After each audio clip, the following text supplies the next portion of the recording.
What's up, everybody? You are tuned into another episode of Access Granted the Pod Stream. It's your boy, Mr. Antoine. And I got my sister, Nina, the original party girl. the original party girl. I miss you, baby. See, I learned what to do while I was gone. I came right in on time. I was sitting in the seat where I was supposed to be. I missed you too. What's been going on, man? I see you like you marrying people and all of that. Yeah, she's like the official officiant of what's the name of that spot? Oh, LaFontaine Blue, Blues on the Water. I am the alternate wedding specialist. So if it's anything outside of what's considered normal, then that's my thing. Same-sex marriages, marriages of different denominations. Think people that want twisted situations on a traditional ceremony. I was gonna say anything normal wouldn't be Considered. right for you. So yeah, you would have to be the abnormal or do the abnormal part. Alternative is the word. Alternative. Yeah, that's the okay. Politically correct. I don't want, I don't like the alphabet gang and all those Right. All of them. Right. everything. So I'm in there. Yeah. I'm slowly but surely, like the world is open, but it ain't all the way. So it's a few clubs that have opened. I start my residency as the hostess with the Evolve party. That's gonna be August the 21st at the Garage 6, Lafayette Avenue. That's Lafayette and Charles Street. So it's a house situation on the first floor and all the other kind of hip hop crank club on the second floor. I am your birthday host. So we now have spaces and birthday tables. So I'm your birthday table girl, here to book your reservations and make your every wish come true. So yeah, we got Collective Minds coming up. That's the party that's going to be hosted at Safari. That's September the 5th. And you may see me running around back and forth in there. And it's August, my birthday month. So we got 31 flavors to get us to the 31st.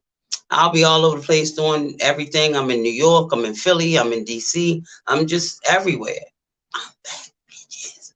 So it's always a pleasure to be here with you.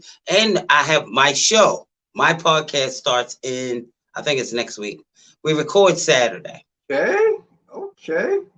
You want to spill the beans on that, or you want to just hold off until? On the podcast? It's party people on the pod, and it goes around musical things, but the template or the format is something musical, something educational, and something promotional. So each show will have a piece of that in it. So we get to see our local people with the stuff that they sell, their wares, their services. We get to have a serious conversation about current events or what people think is important. And we have starting off like an acapella. Am I saying that right? Acapella situation with the music. So it's live musicians, live singers, things that'll get me around the rhythm of social media, because it's not copyrighted. It's local. It's raw. It's real. Gotcha. I don't even want to talk about that social media stuff because thanks to the police of Facebook, YouTube, and Sony, I have yet to be able to put up the special ed interview from the other night, and I'm it seems like it's easier to dispute it on YouTube. Have you done that, Pete? No, I've just disputed it. Because you can actually talk to somebody at YouTube. I'm just trying to figure out some ways where I can download the actual video and then just cut out the videos if I have to. His videos. It happened on what was the song? I'm the Magnificent. It happened on there. So if I can figure out a way to just download it and cut those videos out and then repost it, I'll do it that way. Greatest interview of my life, and I can't even share it the way that I want to because people just, I'm like, yo, and somebody made a great point. They were like, special ed doesn't own the music, which is very much a possibility. So I understand it. I'll go through the process, but I'm going to get that video, that interview up one way or another, by hook or by crook. And that's just is what it is. So I know we got a few people that's probably tapped into the verses right now, and that just started about 20 minutes ago. We got Who is uh, it? the legendary Locks and the legendary Dipset going at it tonight. But we also got some legendary hip hop in the building with us tonight, man. So y'all can kind of like mute the TV or the computer or however you watching the verses joint and just tune into this because we're about to give you guys what I feel like is going to be an amazing history lesson for myself. Nina, you won't be the only one learning something tonight. I'll be learning as well. So hope you feel better about that. But we have a MC, a multi-platinum and gold producer, multi-Grammy nominated producer, et cetera, et cetera, et cetera, in the building with us tonight. And I'm honored to have this dude, man, because the UMCs, which is the group that he's from back in the day, was one of those groups that kind of touched down on the world and gave you some stuff in a different realm. They were on kind of that Tribe Called Quest, De La Soul kind of, vibe where it wasn't that normal sound that we were getting from a lot of people back in the day. So I'm definitely honored to have this brother up in the building. And he's also been a call-in guest at Power 4.4 Radio. I believe Jay McGraw interviewed this brother last year, if I'm not mistaken. But we got my man, yes, Jay McGraw is is officially engaged. We announced it on the show the other night, and a lot of people didn't get to see it, of course, because of the difficulties. But yes, congratulations to my brother, Jay McGraw, and his wife, Sin. They are actually, Sin is actually performing tonight at Shep's First Bentley's comedy show that he does every first Tuesday. So is she a comedian or a singer? What is she? How is she? She's a stand-up comedian. Yeah. I knew her name from something. Yeah, she's a stand-up comedian, vibing with Cinnamon, but she just goes by Cinnamon as the on the comedy tip. But shout out to Sheps because I think this is like his fifth or sixth show. What's the market down from Hollins Street Market? Yeah, there's some kind of. I know the party spots, bro. Yeah, I was gonna say I've never been there except to go in there and get some food, but apparently there's some spot in there where you can host, events. And this is about his fifth or sixth one. So shout out to him. But without further ado, we're gonna get it going. We got my man Haas G. Superstars on this. A whole lot of superstars. Say what? Am I in? Can y'all hear me good? We can hear you good, brother. Thank you so much, man. Good, thank you. I gotta tell you, first of all, man, you look like a cousin of mine named Lucky, and I wish I could had time to pull up some pictures of his and show them to you because you definitely look like my cousin. If his name is Lucky, then I'm good with that. Let's go. I know that's right. Look like him too. they ain't gonna stop me in the street with no BS. They gonna be there. That's Lucky. Lucky good. Nah, he's a good dude, man. You safe on that tip. You safe on that tip. Good. So we're coming at you live from Baltimore, Maryland, man. We appreciate you taking some time out this evening to kick it with us a little bit. And like I told Nina just before I let you on, I'm actually going to get a little history lesson as well because it's like I know you, I know of you, I know who you are, I know the groups that you're from, but I didn't realize the level. I knew some of the production stuff that you did, but I didn't realize the level, man. So first of all, salute to you because we believe in giving, flowers while you're here. And as I just looked through the list of some of the stuff, man, I was like, wow, this is really impressive. So salute to you for all of that. The first thing I want to do, I want to give you an opportunity, if you choose. So we just buried a hip hop legend yesterday, Biz Markie. I don't know if you knew him personally or had any kind of relationship with him, but if you want to touch on that for a minute, I'll give you the stage. Well, so basically, yeah, Juice Crew was really the basic foundation for my coming out, my becoming a producer, a MC. Molly Moore was my favorite producer So you got to imagine we're coming out in 90. He came out as UMCs in 91, correct? So Juice Crew was out prior to us. So that's like 89, 90. That's when they was blowing up. That's when they had Biz, Big Daddy Kane, MC Shan, Roxanne Shante. So I would really, really attract to their whole squad. And that's what, that's how it all got embedded in my head that I wanted to be a MC, a producer. So yeah, Biz was a real living legend. I mean, as a matter of fact, and I got it on my Instagram. I went to Detroit with my lady for her family's reunion.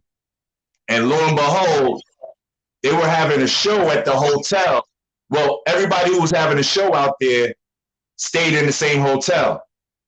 So you got Biz, you got Grandmaster D, you got Kid and Play. Everybody's in the same hotel that my girl's family is having a family reunion at.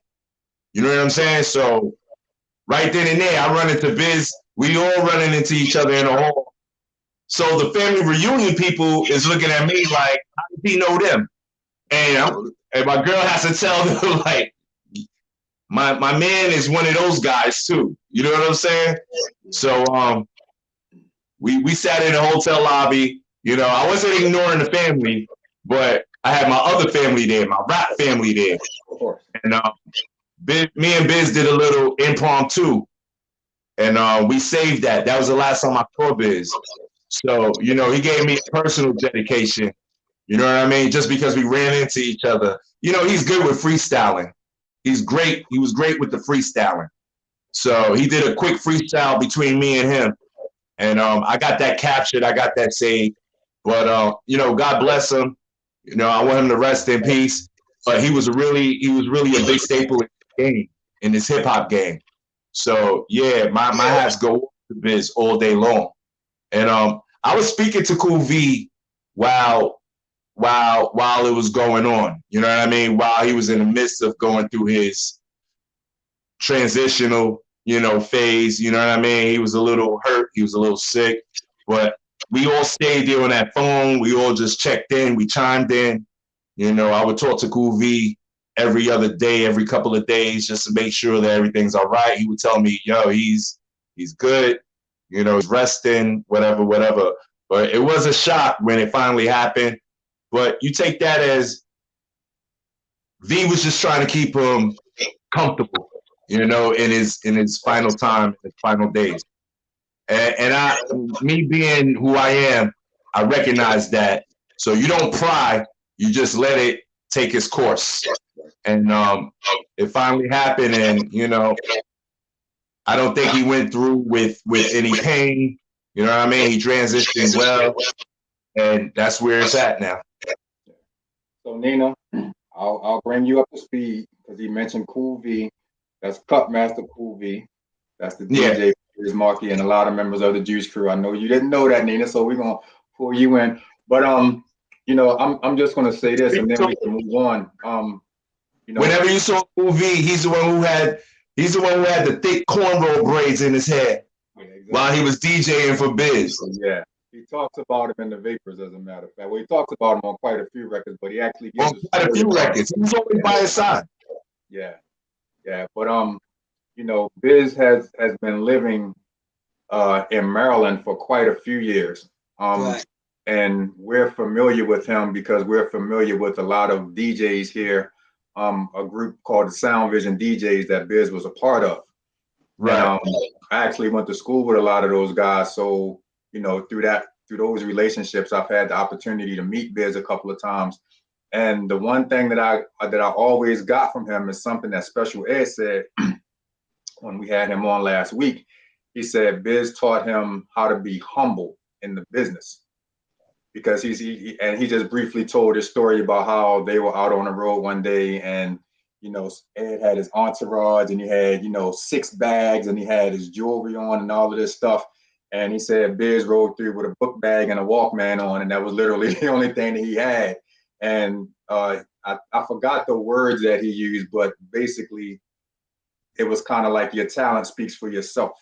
Speaks for Exactly. itself. You don't need all of the, you know, Accolades. You don't need all those aesthetics. You don't need all of that extra. Just grab the mic and you know what I mean? That's it. And get the crowd hyped. And then you walk off, you know what I mean? You throw some money back home, you know, you enjoy yourself on the road. But it was all about the music to him, you know, it was all about the beats, the music, you know, the flash, the flash was a distraction. You know, ain't nobody was really, as far as business was concerned, he wasn't really stressed behind that. He had the money, he did what he needed to do. You know, he took care of his responsibilities. Um, you know, it wasn't until Big Daddy Kane came through with the big ropes and all of that. You know what I'm saying? That I let's step it up just a little bit. Maybe I'll put a little link on real quick. But Biz was very simple, down to earth, and you know, whatever room he stepped into, you know, it lit up crazy. That was it. I wanna be the DJ that has the privilege of getting his record collection because I heard the man's music collection is absolutely amazing. But And yeah, you know, he wasn't just a rapper; he was a DJ too. exactly. That's something a lot of people didn't know. We Yeah. got a, I got a chance to see him actually DJ a show that he was here with Dougie Fresh and Slick Rick some years ago. And yeah, he kills it. He kills it. He Oh, kills he's it. dope. He has He's like he has like all of the rare stuff that you never hear.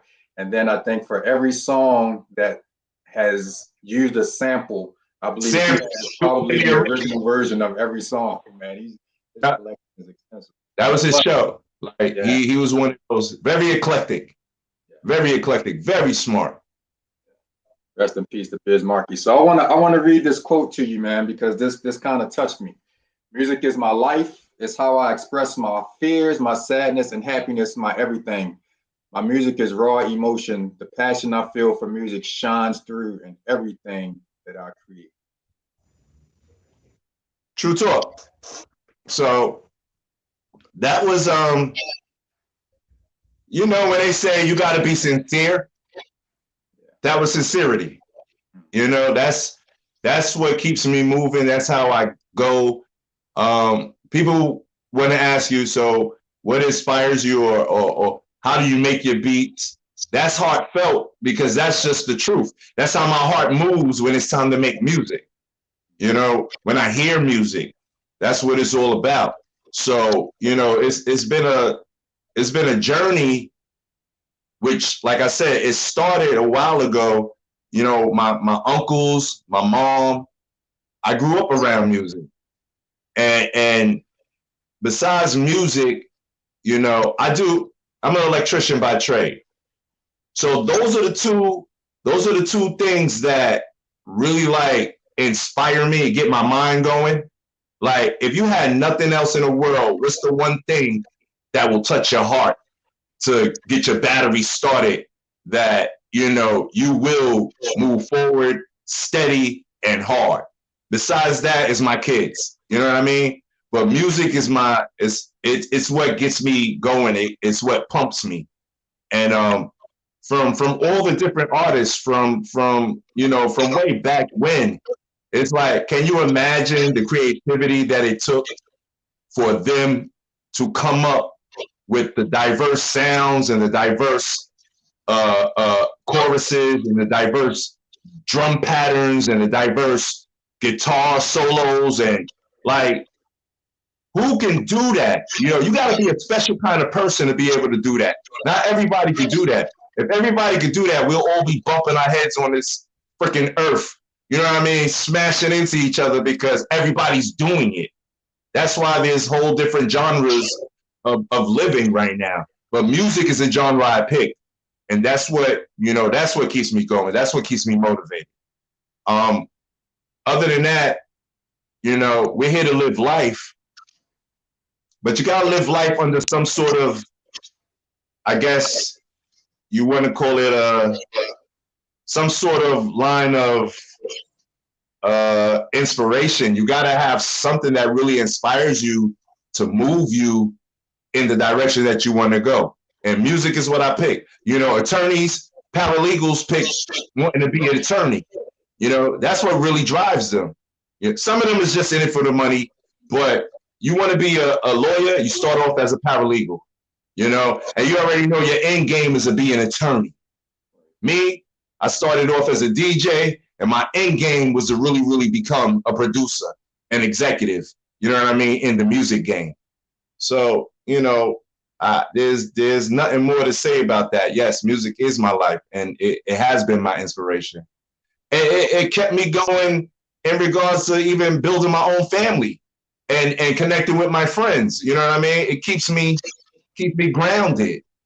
You know, I'll kick back on a Sunday and just throw on a Coltrane album or a Phil Johnson record just to listen to the whole album from start to finish while I'm cleaning or cooking or whatever. Everybody don't do that. You know what I mean? People don't do it like that.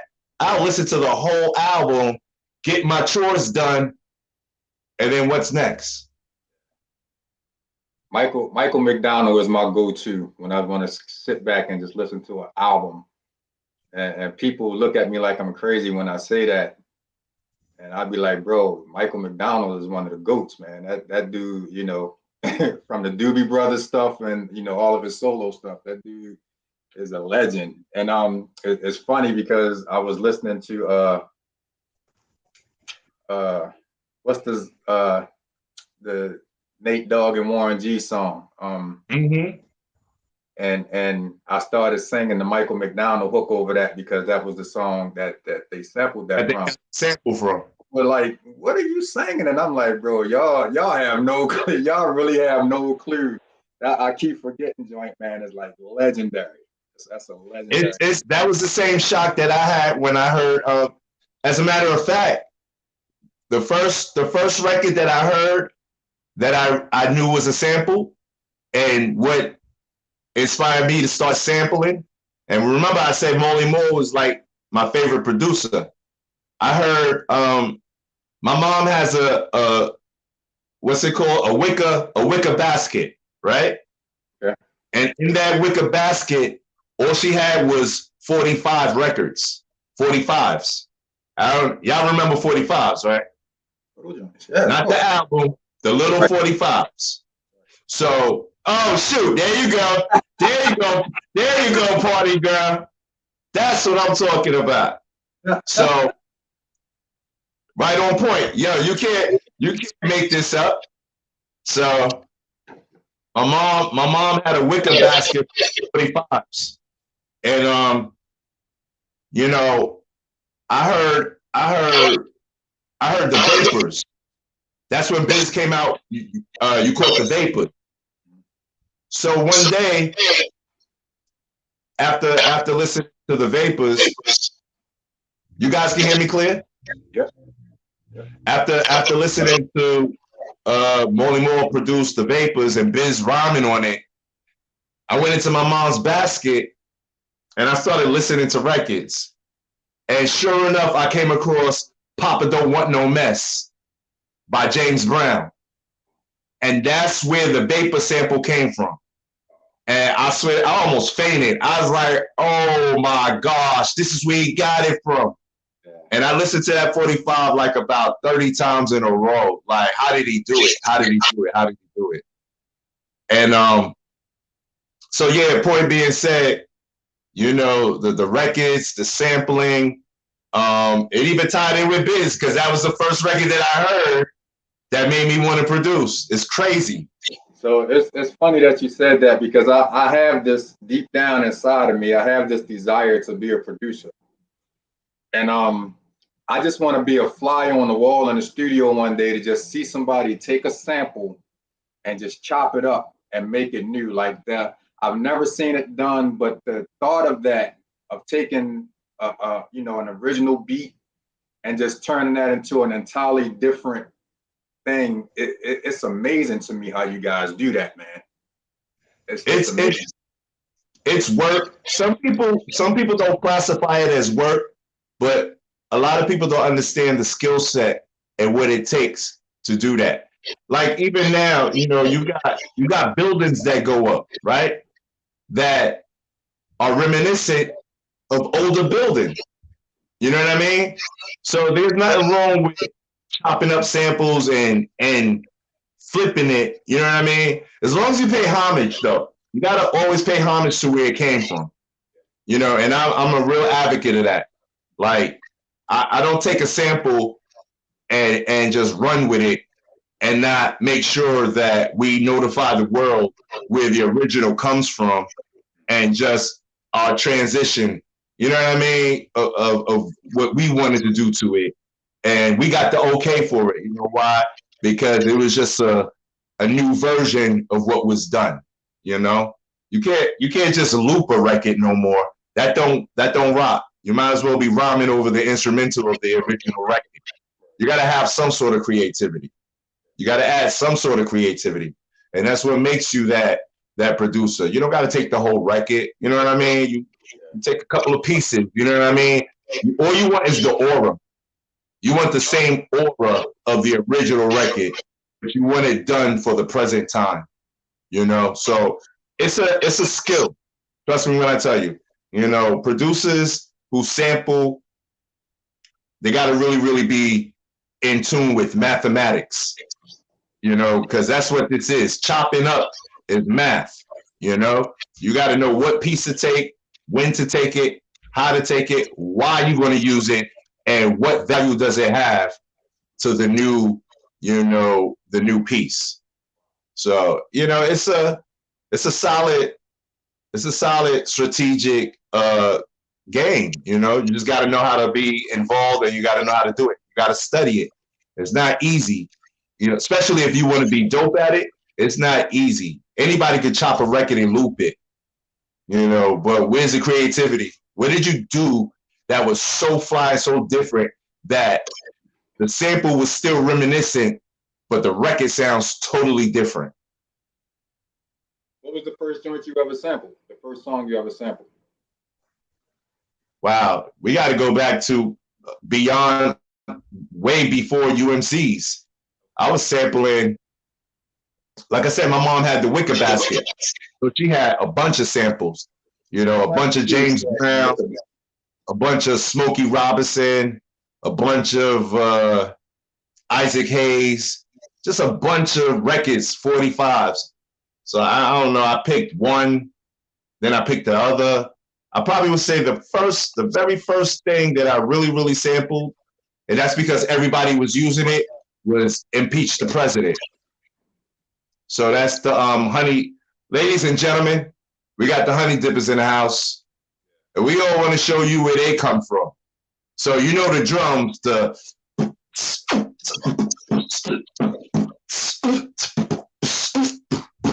so that's what everybody was sampling. So that was one of the first ones I sampled. Was that the bridge? Was that the bridge? Yeah. Okay, Yeah. Gotcha. Yeah. Yep. But in the bridge, what they did was they did the same pattern and used the same kick and snare, but they chopped it and they played it. Even it don't sound exactly like the original, you know, band, but they took the snare and the drum and they played the same pattern. You know what I mean? So now it's bigger. That was Molly Moore. He made it sound even bigger. But that's you know the drums. You know what I'm talking about. History lessons, man. I told y'all we was gonna get some good stuff tonight. So ask me this. You said earlier that you started out as a DJ and producing was gonna be your end game. So how did the MC part fall into that? All right, so when I say I started out as a DJ, that's one of the ways I started out. Prior to that, I was a dancer. So we used to go to all the clubs. You know what I mean? Used to go to the clubs. We used to meet, run into all the artists. You know, we ran the streets of Manhattan. We ran Brooklyn. We ran Manhattan. That's how we met up with a lot of the artists. And what happened was we were choreographers too. You know, I used to choreograph dance. I used to choreograph Latifah's dances. I used to choreograph Gangstar's dances. You know what I mean? If you've seen us in the videos, Come Into My House, Latifah, Gangstar, all of their videos, we was all in all those videos. So that's how we're meeting all these different artists, right? So at the same time, I'm DJing, right? But at the same time, if we're running into all these artists, and what do? They're rappers, they're singers, you know, that starts rubbing off on us as well. Because, you know, like minds, we're running in the same circles. So that's where the rapping came in at. So I was a rapper before producer. Now, producer came in because we didn't have enough money to pay producers to do beats for us while we was rapping. So what are you going to do? You're going to figure it out, and you're going to make your own beats. So that's how producer came in. Okay. You said y'all ran through Manhattan and Brooklyn, but you guys are from Long Island, right? Or Staten Island, right? Aren't you guys originally from Staten Island? UMC? No. Okay. UMCs came from Staten Island. Okay. So the connection. Let me clarify it for you. I moved from Brooklyn to Staten Island. Okay. That's when we created UMCs. Okay. But I'm from Brooklyn. Okay. Because I represented Staten Island because I'm UMCs. That's where UMCs were born. Got you. And that's what I thought, because I had a beef with not a beef, but a argument with a dude, because he was like, yo, Wu-Tang is the first group out of Staten. I'm like, no, bro, I knew for a fact that the UMCs came from there. I didn't know where you guys originated from, but I know that because I remember back in the day, just the mention of, of Staten Island. I was like, nah, bro, it's not the Wu. And he was like, well, who's and because Force MDs are from there as well, right? Yeah. Yeah, Staten Island, man. Here's chronological order. Chronological order is Force MDs, right? Yep. Force MDs. So they weren't considered the rap group, but they were the R&B group that opened up the door. The very first rap group was UMCs. We came right after Force MDs. Should have bet that dude. Right after, huh? I should have bet that dude some money, man.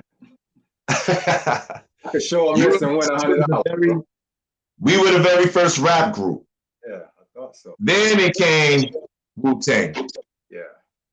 But if you really pay attention, and when I say chronological order, when you're building, what ends up happening is the first one who's trying to break open the door, they're gonna take the blunt of what's behind that door. You know what I mean? So if they can't get all the way in to the fullest the way they want to get in, and they get tired, or they just pull away, the second one that comes is going to get in even more because the latch was broken. You know what I mean? The lock was opened up, and the table that was behind the door trying to hold it closed was pushed in a little more, right? Now, by the time the third group comes in, boom, all the work was done, you know what I'm saying? And now it looks like Vainglorious. You know what I mean? We're the biggest, we're the best, but it's all steps. And for Staten Island, that's what it was, because we weren't in the door at all. It took Force MDs to open it up for us. And right behind Force MDs, here comes the UMCs. So we all was chipping away. By the time Wu-Tang came, they got the science, they caught the knowledge. They saw what the people before them was doing, so they knew what not to do and how to do it better and grander. So that was next. That's just like if anybody comes out now from Staten, they're going to be even bigger. I guarantee you that. Wu killed it. They smashed it. But we was all in the same gang together. It's just, certain ones of us came prior to the others, and certain ones of us learned after the first one's mistakes. That's all that was. Somebody had to lay the foundation. So That's all it is. That's all it is. all right, Nina, come on. I know you. Do you I'm like good. we always do? What you want to say, party girl? I know that you're going somewhere beyond what your past is. So I might be okay now. But I know when you get to the other part, then I'm gonna have questions. So far I'm following, and I know a lot of people that he talking about. Twan, stop acting like I'm 67 years old. I am not my hair, bro. So I am following. Hold up. The reason I did that is because a lot of times when I have a hip hop artist on, I start the show and just go straight in. And me and that person be back and forth, and then you'll be like, hi, excuse me, I'm Nina, and you'll start, so that's you had that look on your face like that's what you was ready to do. So No, he's easy to follow because he went in chronological order. So I think now, are you a musician? Do you play any instrument? I sample, I play keyboard, it's whatever it takes to get the job done. To get it done. Gotcha. And do you think in tracks? Like every time you hear music, are you hearing it in its original form, or are you trying to place where you heard that sample at, or are you trying to add a layer of what you would have done to it? My production process is weird. It's not really weird. It's just a matter of I go with the flow. Like I don't set out to say I'm gonna do this for this artist or I'm gonna do this for that artist. I do what I feel like doing, and then I say to myself, what artist could this go to? Who do I think could really, really maximize off of this production? You know what I mean? This vibe, this sound, who already has exactly. So, you can't go in and say, I don't go in saying I'm going to make this vibe. I go in saying I'm going to make something that's going to be dope, crazy, and let's see where it goes, and then let's see who could get on it. That's one approach. The other approach is I know who you are. Oh, so you're Ghostface? I'm gonna make something for Ghostface. You know what I mean? I got two different approaches. Apollo Kids, man, that song right there sound like you woke up with Ghostface on your mind that morning and just crafted that song just for him. That's exactly how I know you lived in Brooklyn, and some of the artists that you worked with. Okay, so some of the artists were already from that area, but I see that you've grown and you've worked with like lots of different artists. Where was your where did your relationship come from? Well, they knew you were a hot producer and they need to tap you on the shoulder to see what you got that sounds like them. Question. No, they knew that I was Haas G from UMCs. And we had hot beats as UMCs. So the relationships and getting to people was easy because I toured with all these people already. Gotcha. So it was only a matter of me telling them, yo, I do beats, right? And then them saying, okay, you part of this already, so let's hear what you got. Right. That's how my relationships built.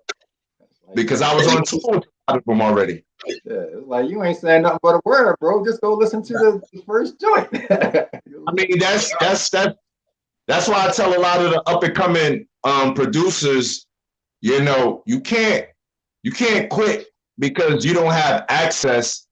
Your access is different from the access that I have. You got to try harder to reach out to them. Mine was because I was already in the game with them. That's why it was easy for me to have access. You acquiring access is going to take a lot of work.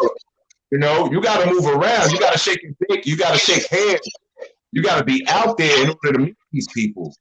I was just fortunate enough that I came from being an artist. I came from being a rapper. And that made my transition into producer way easier. Yeah. And that's a true statement, man. Since we Nina and I both come from like online radio. And when we made the transition over to doing this, I'm gonna pat myself on the back. We've had some dope artists on here. We've had some dope people on here. And it was easy because you came from a source already. So all you had to do was bring them over with you. Not necessarily that. Because our show, or at least my show that I had, was pretty much geared towards stuff that was going on in my city. Okay. But when we decided to do this show, we wanted to kind of go outside of the scope, because when you're doing it this way, you know, you have a much broader range of people that you can connect with, because it's just a matter of sending a link, you know, as opposed to having someone come into the radio station. But right. We have built connections with MJ. You know, shout out to MJ. Right, definitely. Yeah, she's Hip Hop Connects is amazing. Definitely. But you know, like you said, sometimes you got to work harder. So I'm working hard getting the people that MJ can't get for me. You know what I'm saying? Like, right. We had gosh, I keep forgetting his name, from Smooth B, from Ice and Smooth. Mm-hmm. That was, you know, that was hard work. You know, well, it wasn't really hard work. It was just using a direct connection when you didn't have an in between, so to speak. You know what I'm saying? And you know, you got to hustle, and you got to reach out to everybody. You know, my feeling is, if you reach out to 100 people, 10 people won't come back. Your return, your return is going to be about 10. And I've had a lot of people, you know, well, how are you getting this person? How are you getting that person? Yeah, it's good to have a connection here and there, but you got to put in the work, man. You got to, you know. I mean, I'm not even going to lie. Even with the accolades that I do have and the accomplishments that I did make, there's still a lot of people I can't reach right now. You know what I'm saying? But it's just a matter of you keep on pushing, you keep on pressing. Eventually, all the work that you did to get you to the level that you're at now, and you saw everything that happened thus far, you keep on pushing, is more that's going to come. You know what I mean? So you don't look at what you can't get or whatever. Just look at what you're doing to get to where you got to go. And it all comes, you know, but you got to be consistent. You know, consistency is the key in this game. You can't not be consistent and think that it's just going to fall in your lap, you know. And I tell a lot of people that it ain't going to just fall in your lap, B. Do you understand what it took to get to this point? And I'm still, you know, I'm thankful, but I'm still not where I want to be yet. I'm still working. I'm still building. I'm still crafting, you know, and I have no problem with that, because each level I step up, I'm getting better and better. And I take it for that. And you're your only competition. That's it. That's it. You're your own competition. You're your own downfall. You know what I mean? And you're your own up. That's it. So was it hard for people not to relate to you as the singer? I mean, as in the group, than it is for like you being a producer? You know how like actors get stuck playing the same type roles all the time? How was your transition? Or everything was happening at the same time? No. No. Production, mind you, I produced our first 2 albums as UMCs. So when UMCs came out, I was a producer on those 2 albums.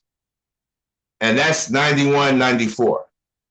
Now, after our deal went sour, and you know, that goes for a lot of people, those old record deals, they, you know, you go for a ride on those deals.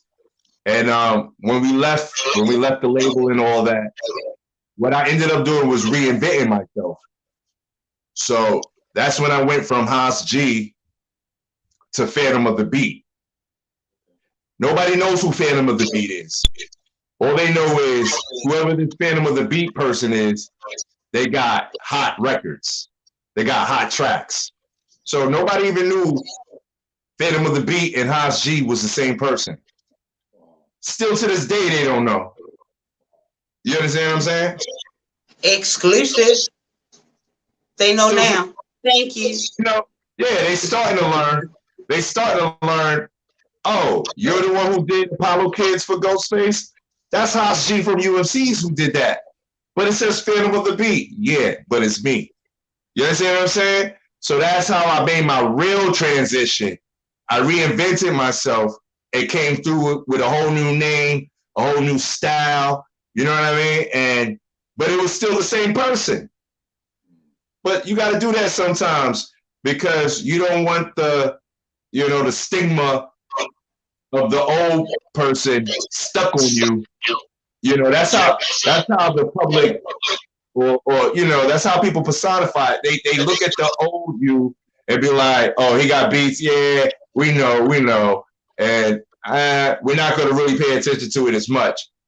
You come out around the corner from the back alley with a new name and some new heat, and they're like, who's this dude? Who's this new guy? Yo, what? Yo, Phantom of the Beat. Who's that?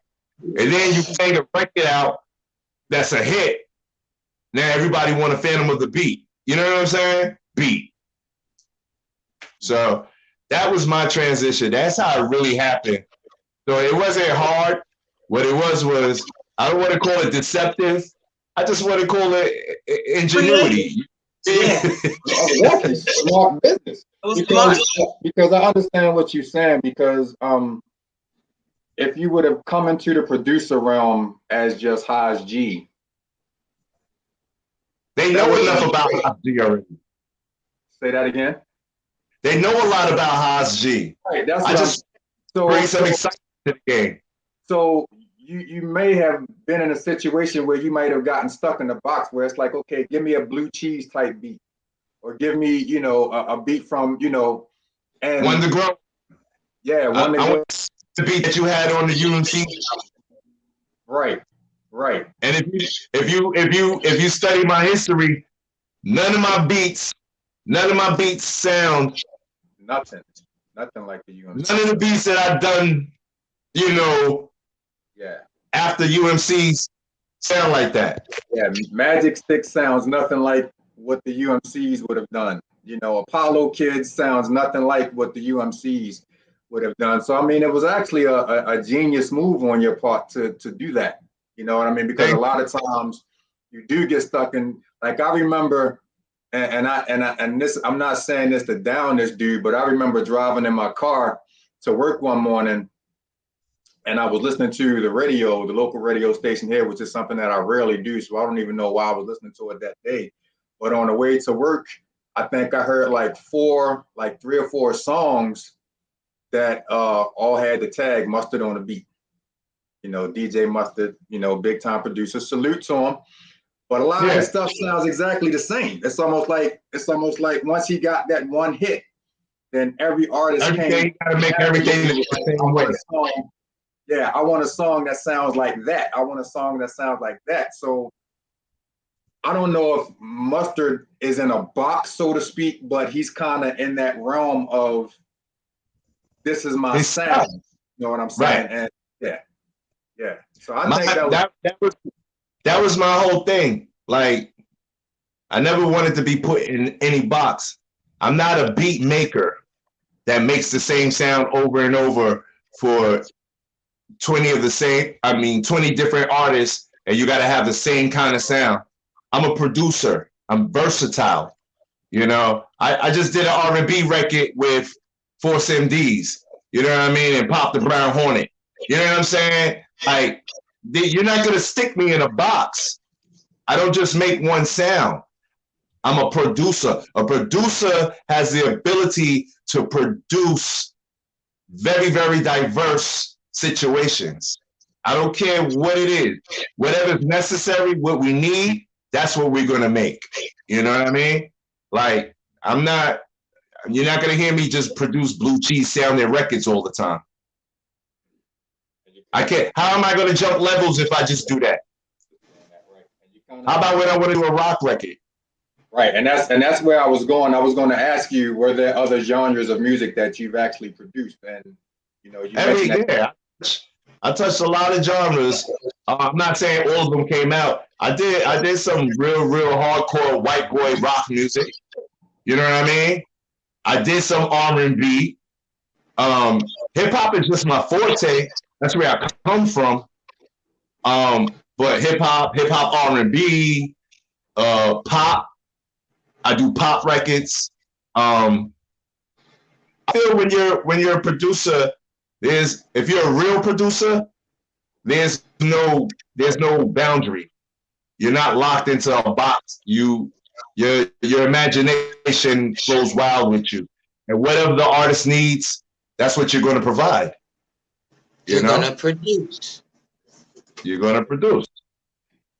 Okay, I like so that. do you have a fair overview of where he came from, Twan, before he jumps into what he's excited about now?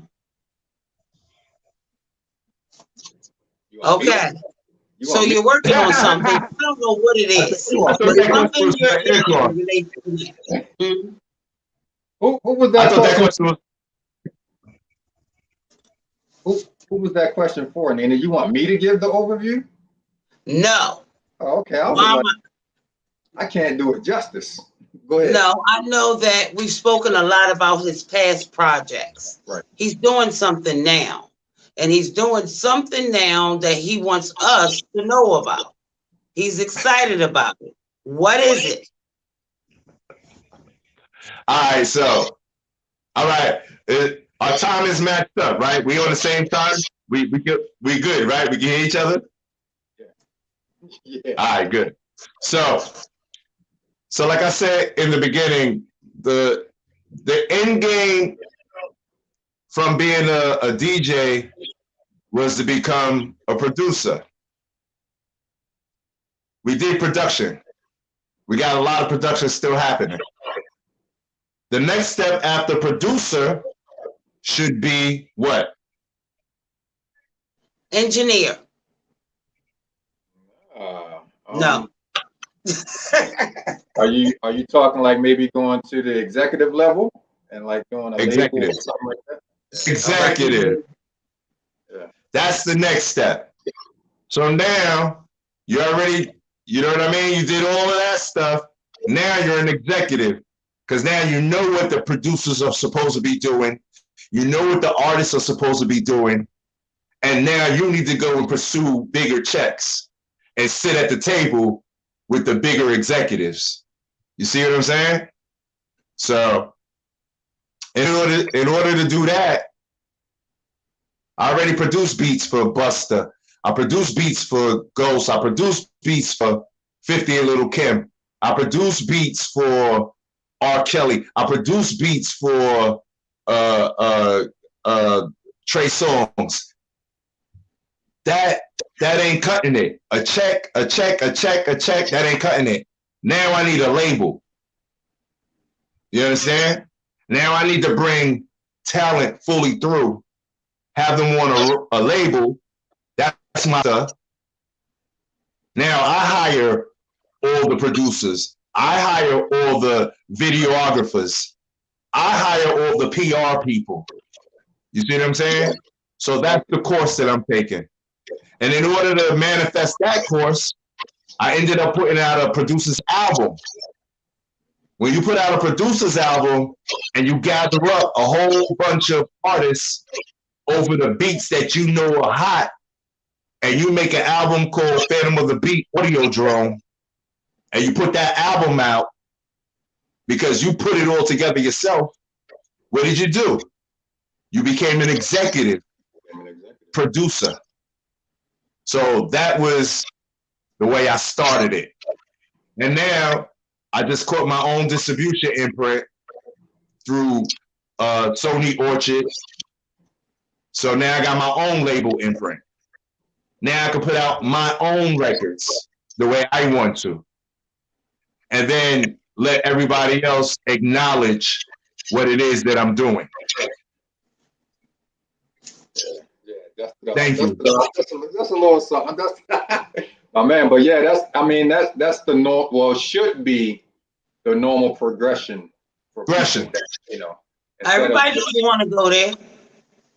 Say it again. Everybody doesn't want to go there. Like we're saying, Right. it Some should be people, that, but everybody don't want to put the work in. right. some people are good on the levels that they're at, on the tier that they're on. Some people are good, They but don't I'm have not one enough of those. exposure. Right. You're I'm always always going to be reaching. doing something. I'm always reaching for more. Right. You know what I mean? So let's talk about your money in a roundabout way, because we kind of got an idea of like what artists make, what DJs make. We don't really talk about how a producer is compensated. So if you would say on the low end, you got producers just selling it track by track, right? On the Yeah. high end, you have producers that average Doing projects. on the low a certain amount of money. I want to be a producer. How much do they make? Or how much can they make? I mean, this game went up. This game went up and down, up and down, up and down, and it does that all the time, depending on what the demand is, depending on what the climate is. You know, when I started, I'll tell you how I started. When I started, I was probably making, because they didn't even trust me to produce yet fully. They'll probably give me $1,000, $1,500 for a track. Okay, You know, okay. you make a deal and be like, well, nah, you know where I come from, so I'll give you like 3 tracks, and we'll make a deal for like, I'll give you 3 for this much. You know what I'm saying? At least I come off with a bigger sum at the end of the day. Behind the scenes, we're going to make sure we do those contracts. So if that record blows, I'm going to get my residuals. I'm going to get my royalties. I'm going to get my publishing. You know what I mean? A lot of people don't understand publishing. Publishing is a gift that keeps on giving. You know, for example, I did 50 and I did Magic Stick years back, right? And since I did Magic Stick and I got my publishing, Magic Stick appeared in like 2 movies already since then. So each time the movies pull up and your record is in the movie, you're getting a check, as long as you reserve your publishing. So I could have been broke ass. I could have had no money in my pocket, and the movie came out. They got to sign me off a check, and that check would have carried me on through the whole year. You understand what I'm saying? So, so what's the difference between the publishing and the residual? Define residual. Publishing is licensing. It's wherever your record is used at.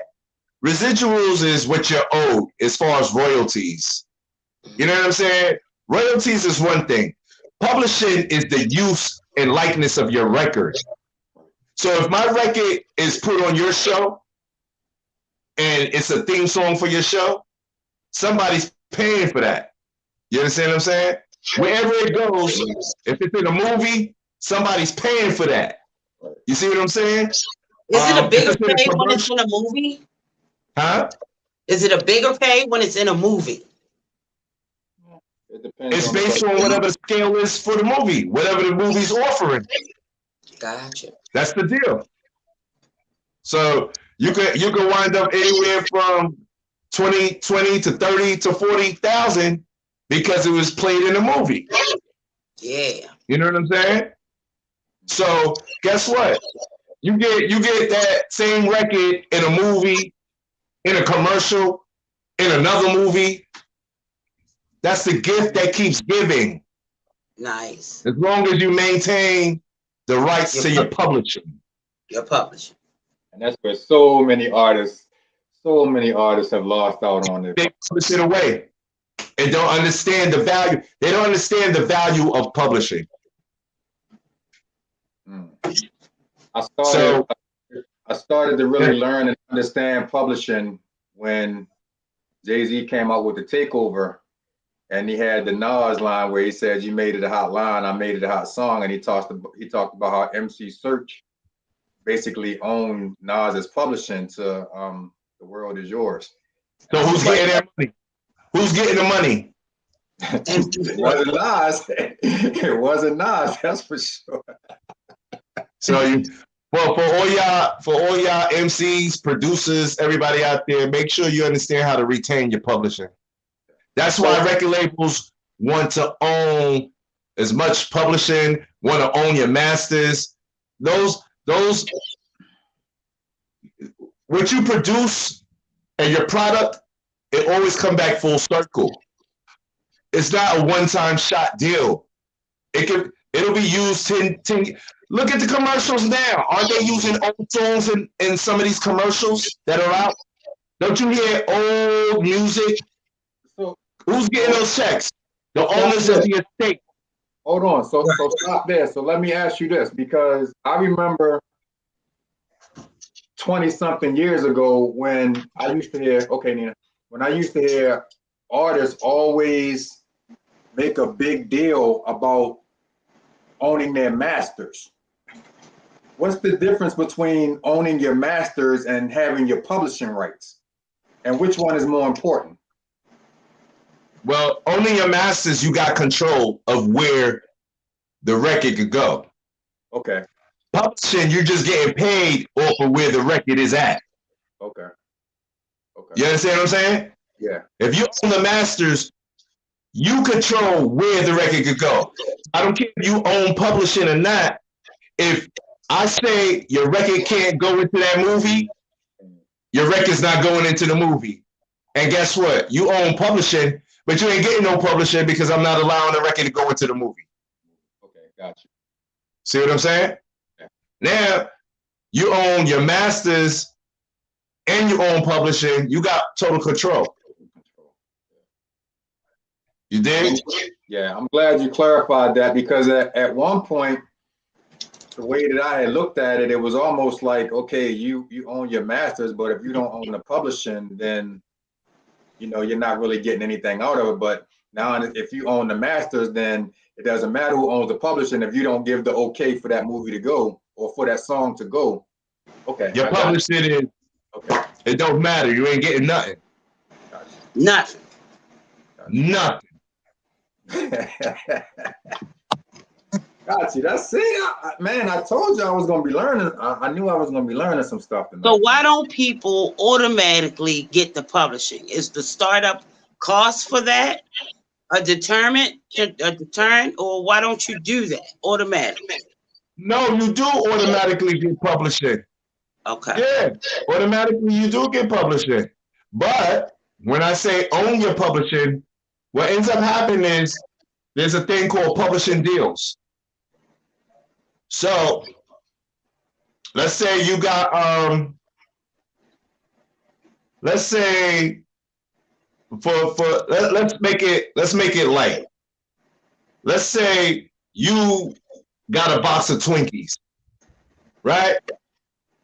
You got a box of Twinkies and it's yours, right? Right. But you gotta wait for people to come and buy those Twinkies from you that you're trying to get rid of, right? You follow me now? Yeah. You want to sell these Twinkies, but you gotta wait for people to come to buy those Twinkies, you know what I mean? Or for word of mouth to get around that you got it, right? Mm-hmm. So now you're waiting. So that means you're waiting for your record to blow up so it can get noticed, right? So the same thing. You're waiting for people to know that you got Twinkies so they can start buying them from you. What happens is there's only one person on the block who knows you got Twinkies. And what he says is, I'll give you this much for all the Twinkies you got. Right? One shot. And you say, okay, instead of waiting for everybody to catch wind, I'm going to sell it to you.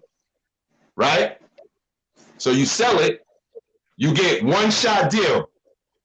Meanwhile, he has all the Twinkies and he's selling them at the price he wants to sell it at. And he's making way more than he bought it from you for. So now you're like this because you don't own it no more. and he's making way more money off of the Twinkies because you couldn't wait. If you would have waited, you would have got more business and more business. So, But you gave it up so just for that. So he bought your box of Twinkies for $2, but then he's selling each individual Twinkie for like $1.50, and it's like 20 in that pack. More than that. Yeah. And you sit there like this, that's all I got. Meanwhile, he's blowing up crazy, and that's it. So that's how it goes with the label. If you give up your publishing, and that's what people, they're greedy, so they want the upfront money. Right now. They'll sell it. Meanwhile, now you don't got no control, and they're making money because they bought your publishing from you, and all you did was get that $100,000. Yeah, you lived real quick, but guess what? Down the road, it's legacy for them. They're passing that ownership down to their kids because they own it now, and it's theirs, and they're making money over money over money over money. 10 years, here's a commercial. Another 10 years down the road, another commercial. Another 20 years down the road, the song will be popping up in a movie out of nowhere. Some futuristic movie want to go and use that song from back there. Boom, here's another check. You ain't getting it because you gave up your publishing. At what point did you realize you had money to buy whatever you wanted versus what you needed? What was your first gift to yourself that you purchased when you could afford it? I don't really think, because I'm not a toy person. Like I'm not really big on toys and cars. I'm from New York, so I didn't really need to drive in New York anyway. You know, first of all, growing up, we already had public transportation. By the time I became an artist, I had chauffeurs and limos, all of that. So I was never driving. So I never wanted a car, never really cared for it. You know what I'm saying? Oh yeah, I see you. But that's just me, because everything's accessible here. You know, I never had enough money to get a private plane. You know what I'm saying? But what I really did was make sure I paid for my kids for school. You know what I mean? They did college. Like, I did real things with my money. You know, a little partying here and there. Probably some new studio equipment, the latest studio equipment. I never went big. You know, I never bought the big house. I didn't go there. You know, that was in my youth. So we was more about spending, taking care of things, taking care of bills, whatever we needed to take care of, hanging out, traveling. I did a lot of that. I guess that was a gift to myself. I always traveled. I always moved around, not just touring, not just with the record label. I'm talking about me, my family. You know what I mean? Taking my mom and my brothers and sisters on trips that we were never able to go on prior to that. You know what I'm saying? That's how I was moving. You know, I was family oriented, and that was basically it. But I bought a lot of equipment. You know, I got a nice record collection. You know, I got a bunch of equipment. So can you share just a little piece of your equipment? Oh, I mean, if you know who Haas G or Phantom of the Beat is, you know that Ensoniq is my baby machine. The Ensoniq EPS. You know, nowadays I like to work on Logic. You know, I still got the SP12 original clean version in the storage. You know, I still got relics. I still got 8-track, you know what I mean, reel to reels locked up. You know what I mean? That where if they ask me, yo, we need a piece for the museum, all right, yeah, you can come to me and get it. You know what I'm saying? Like, I'm like that. I'm a collector. I still got the Technique 1200 turntables, probably 2 sets. You know what I'm saying? Like, I collect a lot of mementos, you know. You got a TRL and what like that. That I mean, you got a TR 808 somewhere on stash too, right? Yeah, basically. Yeah, I got a Tascam 4-track still on deck. You know what I mean? Like, I got a lot of equipment still sitting around, and that's just because it's nostalgia. And you know, anybody who's great at their craft, whatever they do, you know, I'm sure they kept a lot of relics, you know, that it's hard for other people to find. And when you see that, you know how deeply rooted I was in the game as far as that stuff is concerned, you know? And it's worth a lot to me. It might not be worth a lot to some everybody, but I guarantee you one day, all of that stuff is going to mean something. And guess what? They're going to have to come to me to find it. You see how I look at it? It's a whole... So how have you been able to implement the new technology into what you do and still keep it Phantom of the Beat, if that makes sense? It makes a lot of sense. Well, you got to understand, I got the gift of, I come from it and I evolved in it. So I know how to implement what's going on now with where I come from and fuse it all together and still come up with that ill sound. Like, my beats don't sound exactly like everybody else's stuff right now. If you listen to it, everybody is still on the 808 wave. We did 808s way back when. You know what I'm saying? We didn't do so much. We didn't do so much, you know, technical with you know, Logic or Pro Tools. We was hands on. We was 2-inch tape. You know, when it came to editing, we couldn't just click the mouse, grab this piece and drag it over here. We had to go and cut the 2-inch tape, splice it, chop it, tape it, make sure that it rocks right, throw it back on the reel, and make sure we had a perfect edit. You understand what I'm saying? So we did everything manually. So if I can implement all my manual techniques with all the new technology, look at how I'm winning. You just described me fixing my cassette tapes when I was little. And I was going to say, because I used to make pause tapes back in the day, and that was the way you had to do it. You had to get to the point. You had to pause it. Yeah, bro, that's crazy. That's crazy. Nowadays, you throw it into Logic or Pro Tools. The whole thing will play out. You take the scissors on the app, you cut it, choop, choop, choop, move this over here, move that over there, and then download it. And then you got what you need, right? That takes what, 20 minutes, 15 minutes? Oh, well, we don't know. Okay. We had to sit up all night. We had to sit up all night with those things. Did you have the butter knife and you took the screws off on the sides, opened it up, saw the ribbon, you found out where it was broke at, you know what I mean? You say, all right, we're going to piece it together right here, spin it, make it tight, put the piece back on, pop it into the cassette. Yeah. It had to be the perfect spot in order for it to flow the way they're supposed to flow. So there's the kid. I come from there, and I evolved, and now I'm here.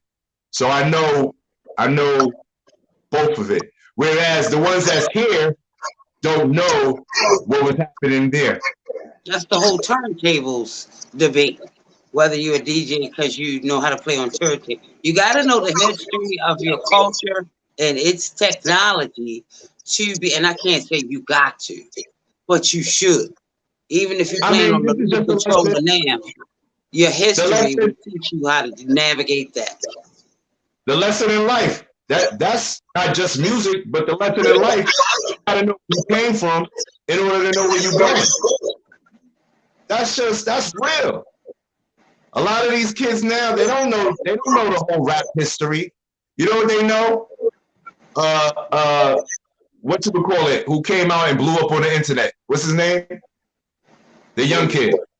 Soldier Boy. What does he do? Soldier Boy. Soldier Boy. That's what? How you get that out of that? Because a lot of these MCs go right now. You understand what I'm saying? That's as far back as a lot of these MCs go right now. Soldier Boy. So there's They a did that guy, a young guy, that's on. He's a producer, and he did something on Instagram, and all his fans tagged tagged in the celebrity that he remixed their song. So now who's the light skinned dude? That's in everybody's. He's a rapper. He's in everybody's rap. Drake. Thick guy. Torn. Drake. Who? Drake. No. No. He's heavy Not- dude. He's like P. Diddy. He in everybody's song. DJ We the Khaled. best. DJ Khaled. Yes. Not Jazzy. Jazzy Faye? Khaled. DJ Khaled.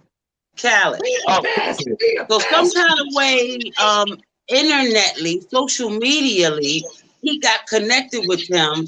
Now this boy is all over the place. This has just happened in the last few years. But he rose through social media.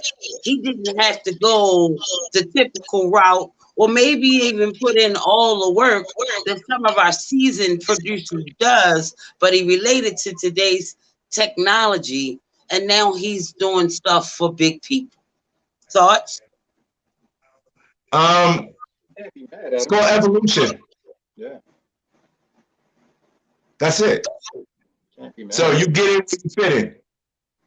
Don't let that detour you. You know what I mean? Because that's what's gonna happen. You can't fight it, but you could control your own lane. Make your own lane. You know what I mean? You can't fight what's going on. But if what you got to put out there is strong enough, it'll cut through. I tell everybody, don't falter, don't waver on what you do. Do what you do and let it speak for itself. You know? Let it speak for itself. But you can't stop evolution. Evolution is gonna happen regardless. That's how we up here. That's how we here now. It's evolution. I was trying to see my left. All right. I want to ask this question just because I keep hearing it in your voice. Thoughts on DMX, rest in peace. I keep hearing you sounding like him. Nah, that's just my phone. No. That's that New York. I got a much smoother voice.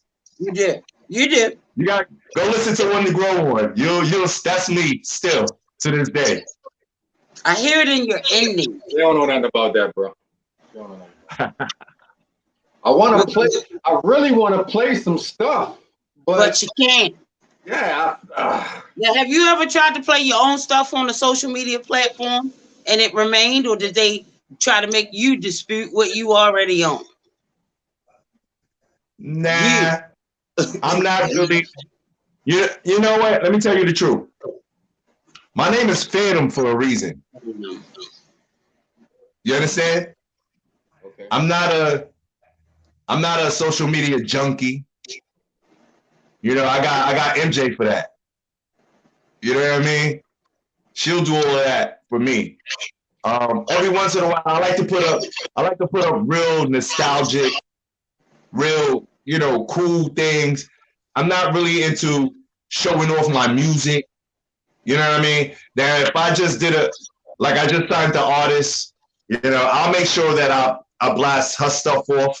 You know what I mean? Or his stuff off. But it's for them. I don't do it for me to show off what I do. I do it to show off. Huh? You have people to do that for you as well. Right. So my stuff is like a lot of generic stuff. You might catch me out at an event and I'm taking a picture with one of my favorite rappers or my favorite producers. You know what I mean? Like nice, real snapshots, like real, this is that. You know what I'm saying? But I'm not the type to be blasting off and showing off everything I do. Like Twan was saying that he would want to just be a fly on the wall while producers are producing and see how they chop it up. I might do something like that. I might do a quick 3-4 minute show and tell. You know what I mean? And just show you how I chop up the sample real quick or what drums I choose to use on this particular beat. You know, Oh, I'm you said real. drums. I thought you said drugs. I'm like, what? What drugs I choose to use? I'm like, whoa. I was looking. Take your head out the gutter. That's what my teacher used to say to me. Take your head out the gutter. So what's a typical day like for a producer? You get up and you eat what? Oh, my day is I get up, I might watch a little TV. First I watch the news, see what's going on. Just a little bit, not a lot. Cause that stuff will sink into your head. I just watch enough, be like, all right, cool, I'm done. Eat some breakfast, you know what I mean? I probably won't even shower until like the middle of the day.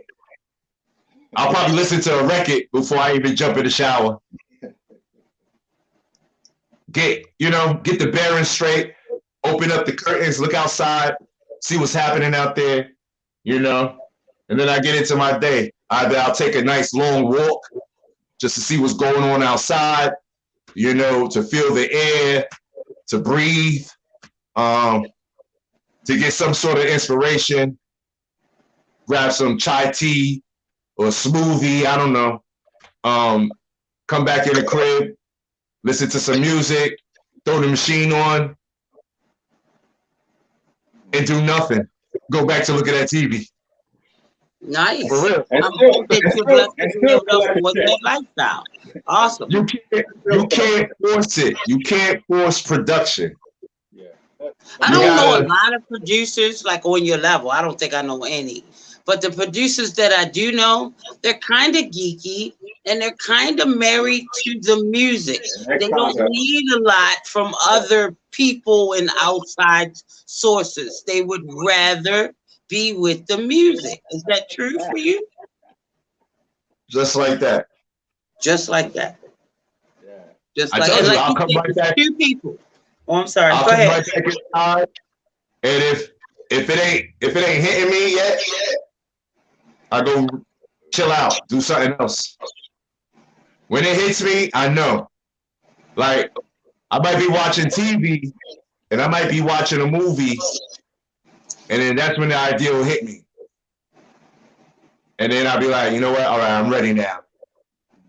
Stop the movie. I'll go turn everything on, and then I just get to it, And that's 3 o'clock in the morning when everybody's asleep. It don't matter what it is. That's when it don't matter what it is. Yeah. I got headphones. My girl went to sleep. She go to sleep. I got the banging phones. What kind of headphones do you have? I stay with Sony. I don't do all that extra. I stay with the original. Where's my Sony? No beats. Yeah. He was went to get the earphone. Now mine's that's the real producer though. They went right, but everybody wants to know what they're using, of course. So he got the black Sony. Move it over. I can't. Okay, there you go. Okay. That's just one when I want to use headphones. I usually use headphones just to test the real crisp sound. Other than that, I blast my music all day, all time. Well, I feel like you get that crisp from Sony. Sometimes I want a little bit more bass or beat, and that's when I'll switch them over. Yeah. But yeah, I'm a headphones girl. I'm definitely interested in how you listen to music the best way. So thank you for that. And that's just in the crib. You know what I mean? Other than that, we be in studios. We be in $1 million studios. You know what I mean? Working. So that's already there for you. Is it anything of your own equipment that you always carry to the studio with you? My laptop or my hard drives. I do a lot. It's not necessary to be in the studio working no more. You know that, right? Right. Like we're doing this. Everything can be done from where you are. Right. I do everything from home. If I need to send files to this one or to that one, I do it all here, boom, boom, boom, and I send my files across. That's it. You know what I mean? How many hard drives do you have? You know what we go to the studio for? Huh? I We said, only how go many to the hard studio. drives do you have? Oh, what do you go to the studio for? To get out of the It's- house? That's it. It's a different type of synergy. Just right for aesthetics. You know what I mean? And then, you know, a lot of the bigger artists, they need to be in the studio. So And you sometimes that, studios give you focus. So you in there, so you're going to work. Some people don't have the discipline to work from home. Yeah, They're but some, easily distracted and they yeah, won't but come up some, with a routine. but sometimes there's so sometimes much other stuff the going track, on in the studio. you know Sometimes what there's goes so on much in the studio, stuff right, going on in Angela? the studio. Yeah, sometimes there's so Sometimes much. you don't get no work done in the studio. Yeah, yeah, Mm. yeah. For So real. real quick, Sometimes you get no work done in the studio. You know why? Because everybody's busy partying yeah, and bringing their entourage. And yeah, then you got the producer, and the artist can't focus. The producer's getting upset, I want to and go. you don't get nothing done. That sounds like the perfect place for me. Hold up. First off, I want to give a shout out because we got a lot of people checking in with us on our Facebook Live. Your Shout out to- volume is a little low, Twan. Shout out to who? I was saying, can you hear me There now? you go. All right. Shout out to we got people checking in with us on Facebook Live, so I wanted to make sure I acknowledge them. Shout out to Wisdom Beats, real dope producer from right here in Baltimore. Shout out to our girl Kesha. And there was one more person that I wanted to make sure I got. Oh, Hector Rivera, dope MC, and I think he does more than MC, but I only know him from MCing. But dope MC out of this area too. Thanks everybody for tuning in. They're showing you a lot of love. Haas on the show. Let them know I appreciate all. Let me ask you this. Have you ever had the opportunity to, or would you take the opportunity to score a movie? I thought of that. Good All question. of that is already in the works. You All gotta of think. That's what I'm talking about. That's what I'm talking about. Yeah. It's already in the works. So is it Um, someone that you want to work with that you haven't? You stole my question. No, not really. I take it as it comes. So what's No. your record label? Where you picking your talent from? I'm generic. Like a lot of my talent came from people that grew up around me, that I saw them develop as we was doing what we were doing as UMCs, as Phantom of the Beat. They was already in the trenches, so they was already, you know, growing and building. My new artist right now, Catherine Swain, she's by way of my DJ, the DJ who did the cuts on One to Grow On from way back when. He was grooming her a long time ago and finally said, yo, Haas, she's ready. Brought it to me. We did the record. We just put the record out. It's called Make Up Your Mind, Catherine Swain. So that's how that happened. But, you know, everything is like close knit. You know, I don't go all over the place looking for everybody. Organic. It's a lot of people. We got a lot of talent that grew up around us already, and they was just waiting for their turn. And in turn, I was letting them know, get ready. I can't just do nothing for you because you're not ready yet. Once you're ready, so give me an the door's idea of gonna be somebody open. that wasn't ready. You was ready to go because we got these people that watch, but they weren't ready. Why weren't they ready? How do you get ready? What should you at least have? Well, you should at least have. I'm gonna tell you how. This is how you get ready. And the way it started, the way we got ready was a lot of footwork, a lot of running into people. It's knowledge. You need wisdom. You know what I mean? You can't come tomorrow and say I'm a rapper and you want to get in the studio, and then when you're in the studio, you sit there trying to write your rhyme to the beat while we in the studio that costs $100 an hour. You know what I mean? And you want to write a song then and there. That you don't make sense. That's not ready. That means you already got the record done. You're ready to go into the studio. You're ready to get busy. You know what I mean? You got wisdom, you know, and you ain't gonna have wisdom at 17 years old thinking you know what you're doing. I'm sorry, it ain't like that. You know what I mean? A lot of the people that really blew up was already past their 20s, 25s. You know what I'm saying? They mid-20s. They kind of ready. They're seasoned because they grew up around it. They watched it. They paid attention to it. They know the do's, the don'ts.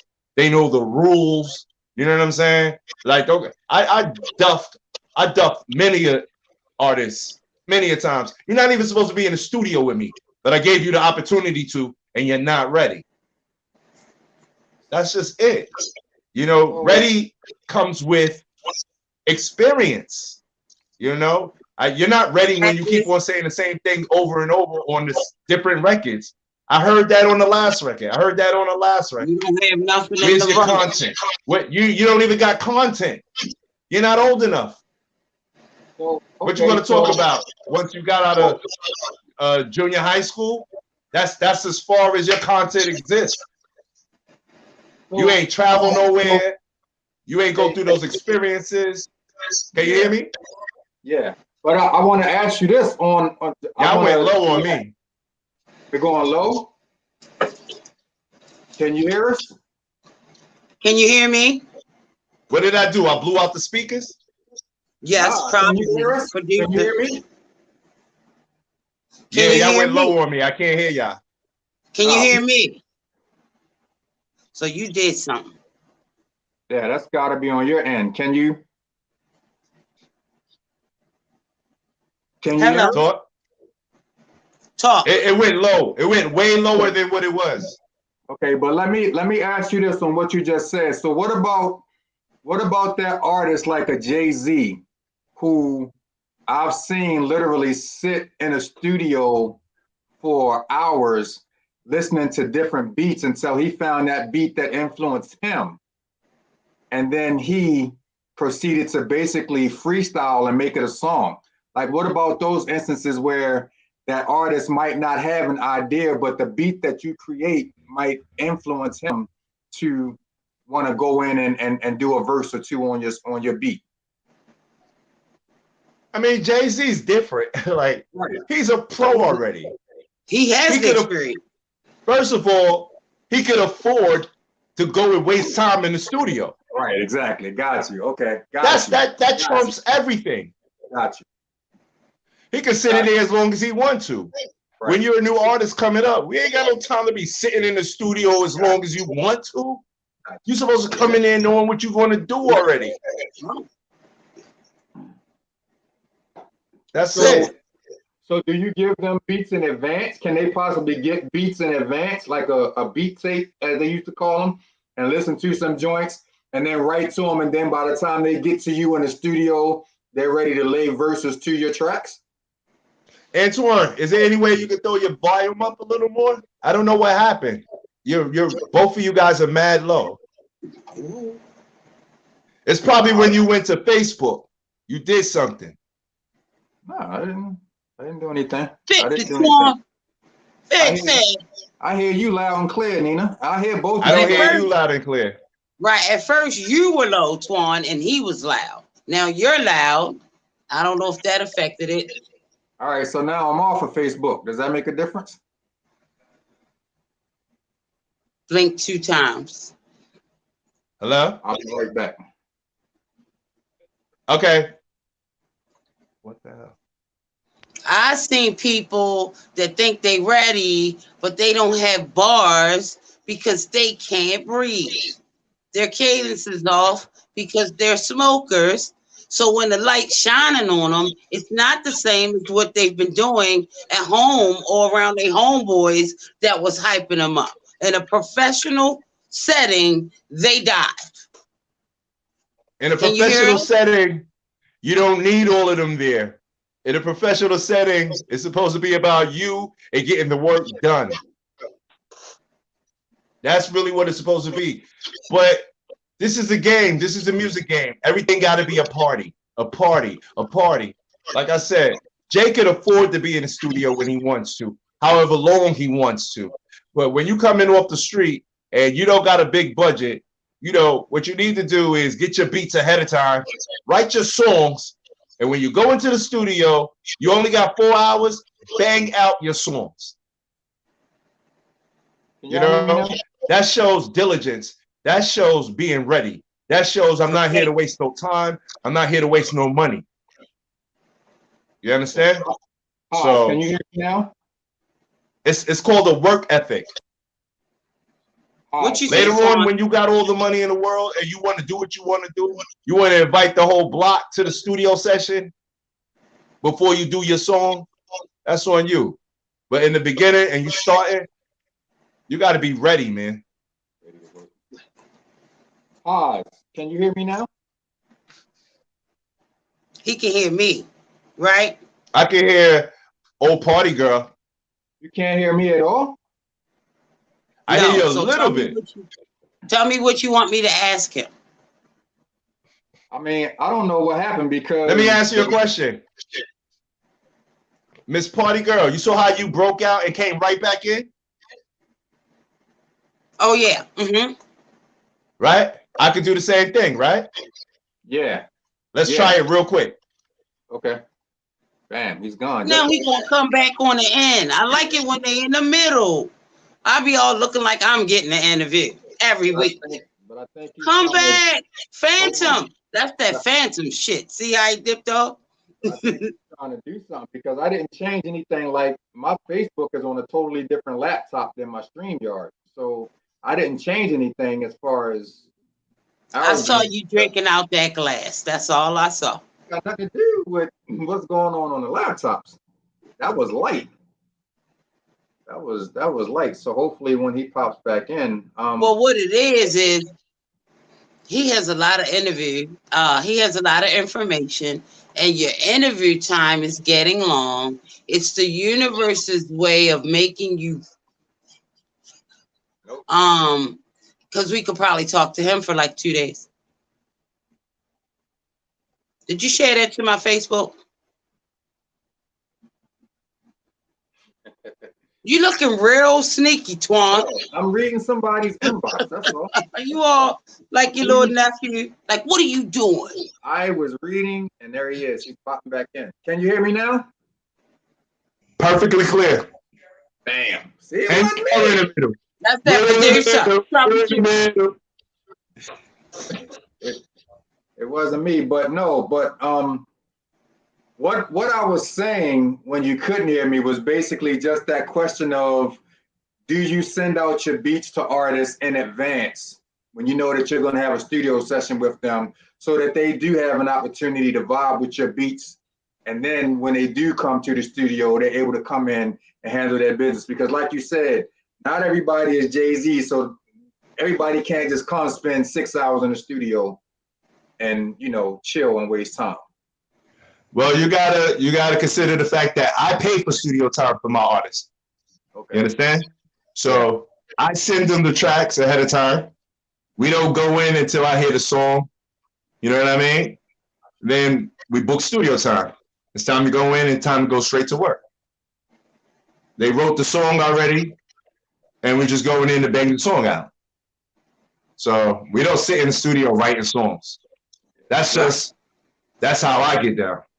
We don't got money to be doing it like that. Is there anything in particular that you look for in an artist when you come to bring them into your situation? Like I said, a lot of the artists came up with me that I signed. They're groomed. So they already know how to move. They move the way we move. They move accordingly. So it's not too much I got to look into with them because they already know what it is. It started from UMC, and it started as them being babies. Like even now, my brother's a producer. He was a baby when I was already traveling and moving around. You know what I mean? And then he grew into becoming a producer as well. I got my brother on albums with me. The artists that grew up, they were groomed already. So all I look for is diligence, integrity, loyalty, creativity. We're not stuck in no bubble. We're not going to do what everybody else is doing. We got to come different. UMC's came different, and I still apply it to this day. In anything I do, I come different than what is out there. That's the only way you're going to really, really blow. You come out sounding like everything else, all you are is a carbon copy. That's just the bottom line. You're just a carbon copy of what's already there. So what's that going to do? How you going to blow bigger than the one who did it already? If you're the first one to do something, now we're talking. Even though they might not like it at first. See the question? At this point, You got it, everything is Mark? damn near been done, so it's real hard to get in. Yeah, we have a question for you. We have this is the guy Hector that I was talking to. He wants to know how an independent artist can get at you for production. You just hit my IG, Phantom of the Beat, Instagram, Phantom of the Beat. And just to let you know, I play commercial prices and I play indie prices. So if you understand that, you know what I'm saying. That means I give the independent artist a break. You know, I'm not going to charge you the same way I charge Sony or the same way I charge, you know, any of the other majors. You're indie. I believe in that. You're trying to get somewhere. I'll help you get there. But Have your stuff together, Hector. Huh? I was telling Hector to make sure he's got it as bundled as possible and being prepared for that studio or that conversation with you. I'm telling you, there's a lot of independent artists out here right now. They want beats, this and that, and a third. They don't want to pay for the beat. They don't want to pay for my cell phone. They don't want to pay for my electric bill. But what they do want to do is hit the weed man up, and they want to go buy like 30 bottles of fucking Alice, whatever, right? But they don't want to pay for the beat. Come on. Like I said, I got indie prices and I got real commercial prices. I know who my indie people are. Right, and you're an investment in my career. So I'm going to pay that because I trust your skills, and I'll worry about everything else once I'm going to propel. I'm going to elevate. If I start with trash, it's never going to be a successful project. So I'm invest where my money should go, where I know it'll work. We blow up. And then it's good for everybody. It's good for everybody. And you got my name attached to it. See that? But I'm a fair player. I deal with the independent artists on one level, and then I deal with the commercial artists on another level. So I never mix the two because I believe everybody needs a fair shot. You know what I mean? And indie artists, they deserve a shot. You know, every indie artist, you can't get to Dre. You can't get to everybody that you want to get to because they're not checking for you like that. But I do play that level because I come from the underground, you know, and I made my way up through the commercial, you know what I mean, wave or whatever. So I got a system for the indie artists and I got a system for the commercial artists. Are you proud of anything more than the other? Like, what are you most proudest about? My kids. They're better than me now. Any of them got music? Nah. Mine's are sports players and models. They regular. Oh, okay. You got pretty kids. You got some models in there. Yeah. Hey Hector, we'll make sure that we give his his social media at the end of the show real quick. But I just wanna thank you, bro, because like one of my favorite words is plethora. I came up with that like a few years ago, and you've given us a plethora of knowledge today, bro, and a lot of stuff that I didn't know. But I salute you, man, for being willing to work with independent artists on a different level because the budget is different, and that's a lot of things. And you know, we're in a city where I feel like we have a lot of amazing independent artists that just need that shot, that opportunity to work with, you know, whoever outside of the city, outside of, you know, everything that we have going on here. And, you know, the fact I be out there every once in a while with my man,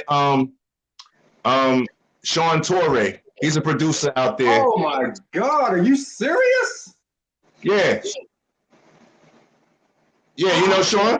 Yeah, we know Sean. Shout out to you, bro. Yeah, he's an amazing producer from out in this area. And also, I'll be that way. And also, I was thinking about my sister, Mistress Beats, because I know that she, like we don't have many women producers in this area. And she's like the go-to producer for a lot of our artists here. Her name is Mistress Beats. And Okay. Sean Torrey is a legend down here, bro. Yeah, I be out there once in a while kicking with him. You know what I mean? I remember the last time, it was a couple of years ago, I was at the crib, and I just hung out with him all day long. And but I'll be back and forth. So on that note, then Nina, we gotta offer him a seafood dinner if he ever comes down. I don't know. Okay, so how do you eat? Are you? I'll be right there at the harbor, chilling. Nobody from Baltimore goes to the harbor anymore. But yeah, we gotta find out what you like. I knew he was gonna say that. I knew he was gonna say that. He's simple. That's what's so good about it. Nobody from Baltimore goes here. That's why I look good when I'm out he can be him. Right. He's simple, humble. He doesn't need all of the accessories of the glamorous life. That's how people with money are, though. You don't know they got money. Hey Nina, you know I throw a crab. I'll get my wife to put on a crab boil in a heartbeat. Oh Lord. We're sitting in the backyard getting in. I was out there, my people's. So all they did was they took the big plastic garbage bag and put it over the dining room table and came out with everything and just smashed everything on the table. I'm like, what? How's this going? We fold it up like this and get rid of it. I was like, whoa. Now you see it. Now you don't. The trash bag. All you gotta do is fold it up. I know. I know. Give me the bologna and cheese sandwich or something. I'll take a grilled cheese. Yeah, that's what I'll do. Like when I see a whole bunch of crabs on the table, I'm like panicking. Like, what if they're alive? What if one of them is? I don't. You're not a real Marylander if you don't. I love the boil. I love it. Here. I am not from here.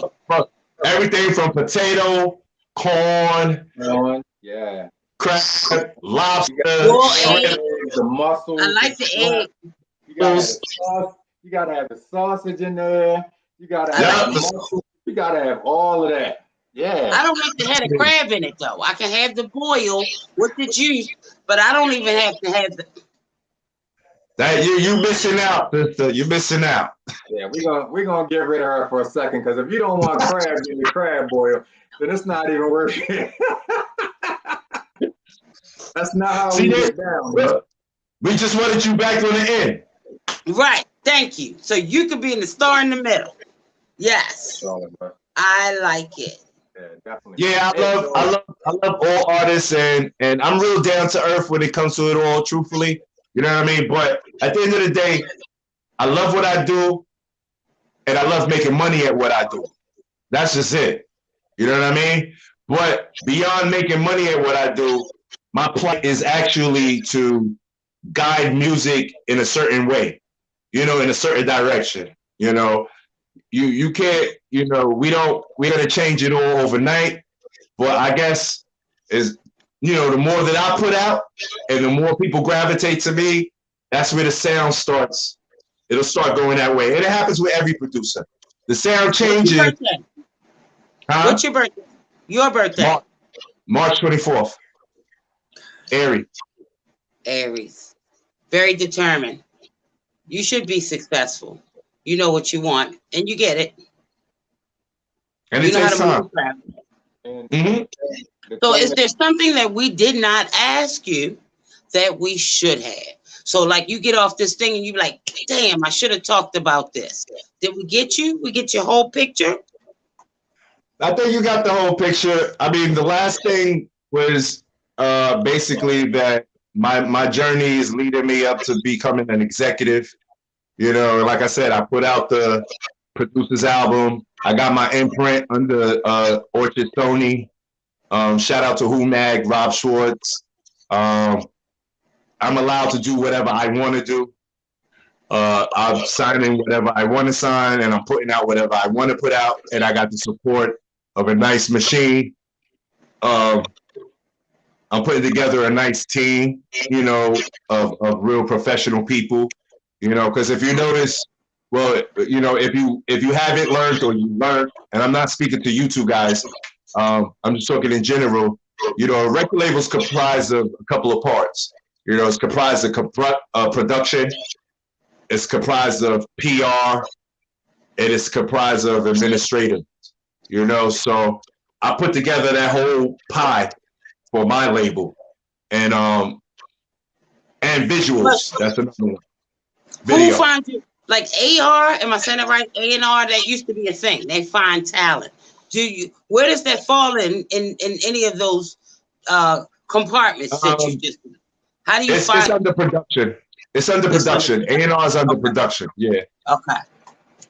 So, for example, like I said, my DJ from One to Grow On from UMC's back then, the one who did those cuts on One to Grow On, he's my A&R in the Midwest now.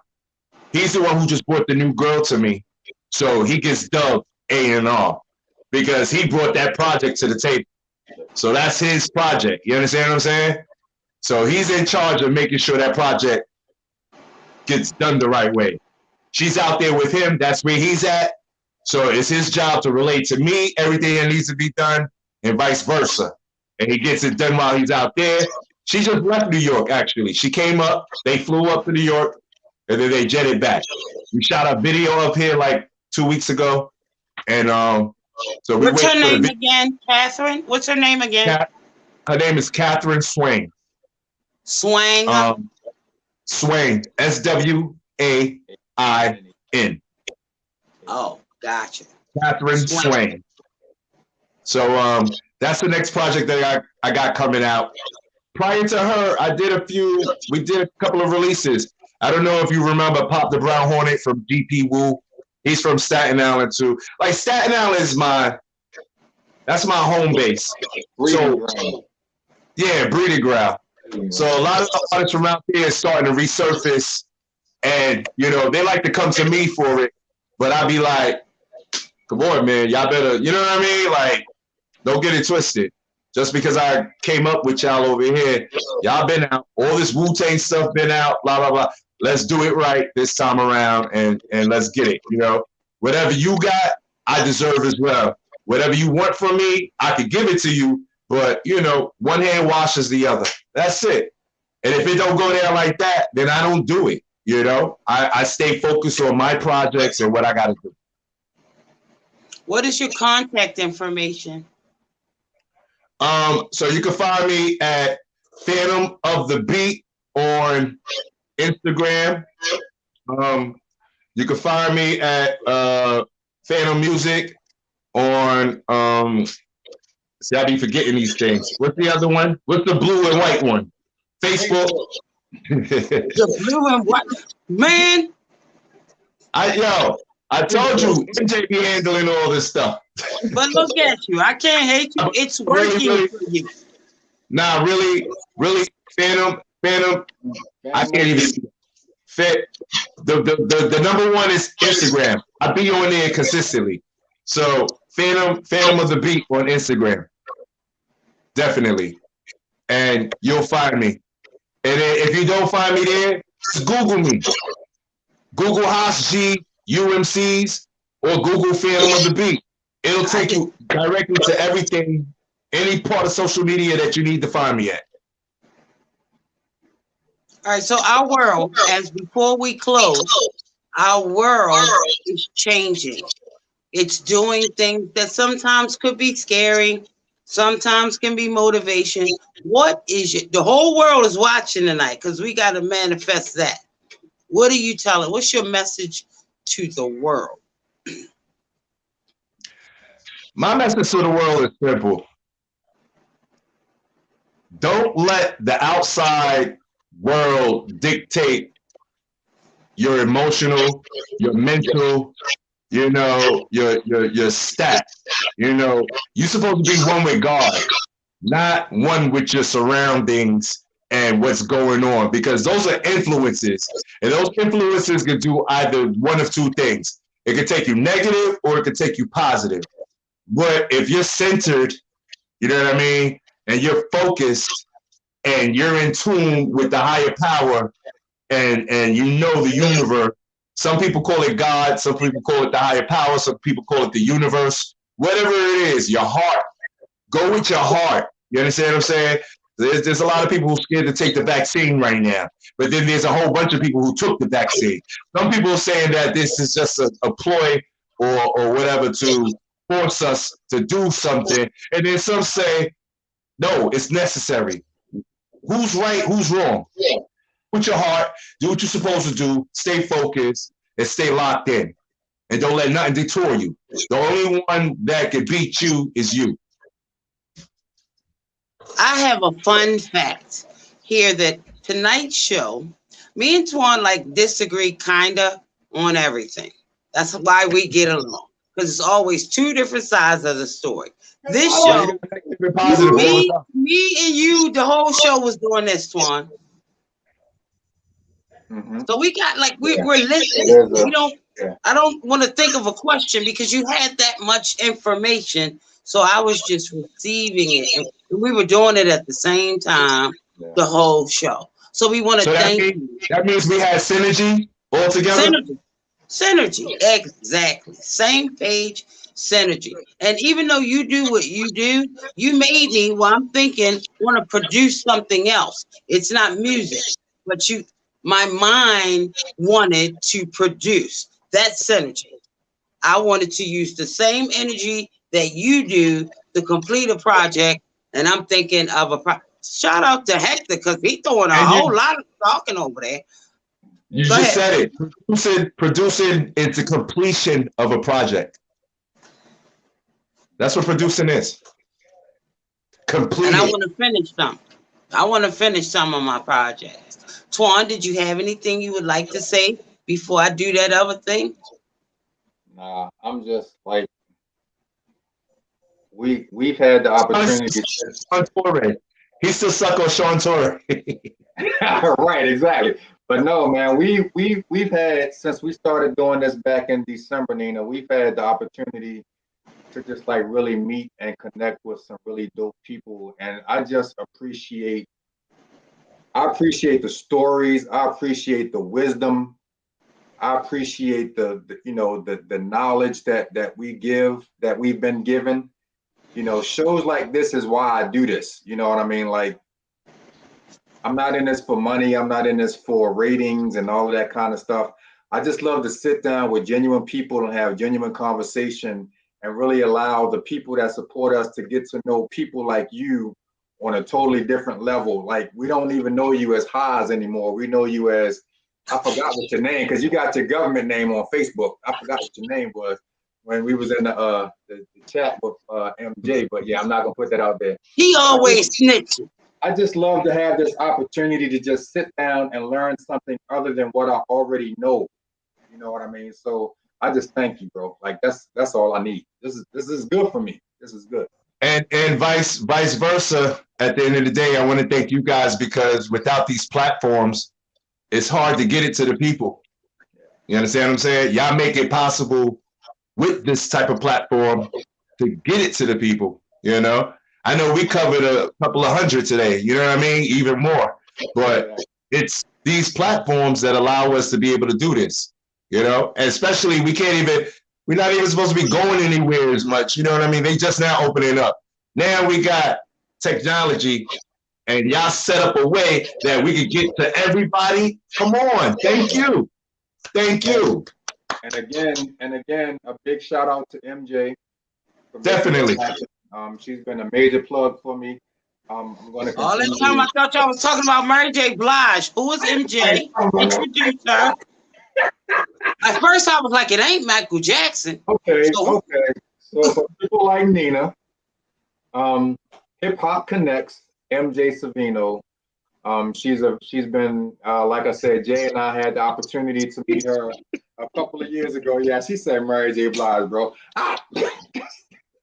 I'm glad you explained who Cool V was. I feel like I heard this all the time. Anyway. Oh, party girl. Yeah. You did a great job. You did a great job. Thank you. You made it easy. You know how to converse. Some people can't flow. And that's surprising because you're a producer. So a lot of times they be like, oh, damn, we got to talk to a producer. Like you got to pull it from them because they really don't need work. So you definitely were a pleasure. I want to thank our Access Granted audience for hanging in there. Now, what you did, because we did. I need my cranberry juice. Your cranberry juice? We got cranberry juice. Just let us know when you coming. You can dip your crabs in there. So you helped a lot of musical people that were watching and that will watch on the rebroadcast, because we got a lot of talent here. But what you said that was most important, or was as important, is be ready. Sometimes we wait until the moment arises to get ready. Don't get ready, be ready. So when it's time to make things happen, you're already in front of the game. Swan. If you stay ready, you don't have to get ready. Right. If you stay ready. You don't have to get ready. I believe in things in the vault.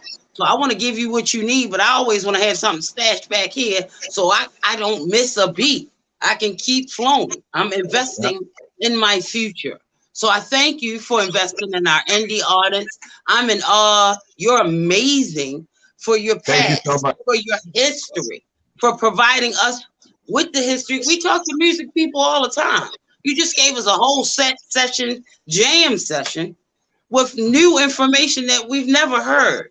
So we value what you bring to the table, seriously. And on the black man role, we proud of you. Because now you out there continuously, consistently representing us in a professional demeanor without all the flash. Sometimes the flash makes it hard to see with these guys, a lot of guys getting in the game, they're getting in the game for the wrong reasons. They're looking for those trinkets, those accessories. But longevity comes in your love for what you do. So you love music, and it definitely comes across. On behalf of Access Granted, I'm cut from a very different cloth. You are. You really are. We'll see it when you come down here to see you. I'll be there soon. We come to see. Yeah, you gotta let us know when you close. So if we gotta catch a ferry or a boat or something, I'll let you know. Let us know. You good people. Real people recognize real people. I'm gonna hit So Sean. on behalf of Access Granted, go ahead. I was just gonna say I'm hitting Sean up right after this show, and we're gonna make sure. Like, yo, and if you know any people like you that would love to be a part of us and like to sit down and talk to us, definitely share the resource if you can. I will spread the word. I will definitely spread the word. Like I told you, I got a whole team that I got signed. I got a bunch of artists that's getting ready to come out and all that. So they definitely gonna be lined up for you guys. 10-4. All right. All right. Y'all have the best of the night. I thank you. Love is love. Always keep me in mind. Anything that you need, you know where I'm at. Get at MJ. But as soon as I get out there, I'll let y'all know I'm out there. Word. All right. Take care. Peace. All right, bro. Peace. Yeah, because that was becoming a real long outro, Nina. All right. I love everybody. We started a little bit late. Thank y'all for tuning in. Hector, I will make sure I connect you on the inbox as soon as I get off of here. We appreciate everybody for tuning in. I don't know if the locks are up. I don't know if the dip's set up. I know the Oreos lost. So, yeah. Nina, let everybody know again real quick. Your show coming up next week. You can follow me on Facebook on OPG Radio Checker. No, Microphone Checker. That's the Facebook page, which records all of my things that I'm using a mic for. Okay. You can also hit me up on The Original Party Girl on Instagram and Facebook. Again, I'm Googleable as well. So if you want to bumble with the B, hit me up. She's Googleable. I love it. Googleable. Yeah, he had a lot of good stuff with him. I like that. Yeah, he did. I told you, Nina. Stick around for some of these hip hop shows. You never know what you're gonna get. You never know. I love you. I finally got Oaktown 357. At least one member. So I'll be putting the information out about that soon.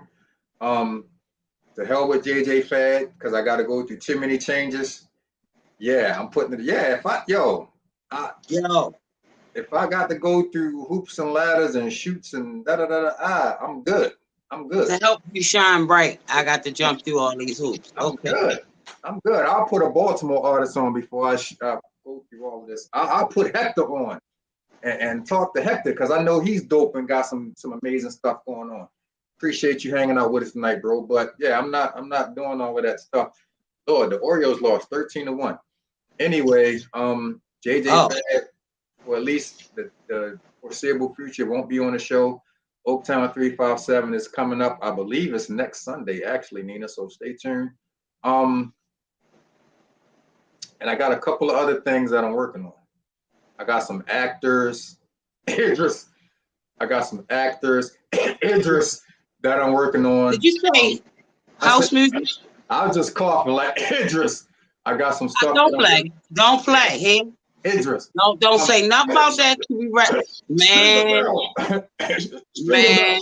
I got some stuff that I'm working on, and we're gonna see how stuff pans out. But we will continue to bring you the dopeness. We will continue to bring you great interviews. Shout out to my sister Bernadette Speaks, aka Sheila from Love Jones, who joined us recently. And then Special Ed is still coming. I'm gonna get that interview to y'all by hook or by crook. But we just appreciate everybody. Nina, let me know when your show is debuting. Send me some information so that I can make sure I get everybody in this city in it. And all of that good stuff. Rest in peace again to Biz Marquis. Biz Marquis, always and forever. Always and forever. Happy birthday, Leos. Leos. Man, let me tell you something about these Leos. Hold on, let me tell y'all. No, I'm just playing. I ain't gonna do you like that. I ain't gonna do you like. Nah, shout out to Leos. I know some dope Leos. I definitely know some dope Leos. So shout out to y'all. You know, Sagittarius season will be here soon enough. So y'all go. Man, that's at the end of the year. Wait your turn. Exactly.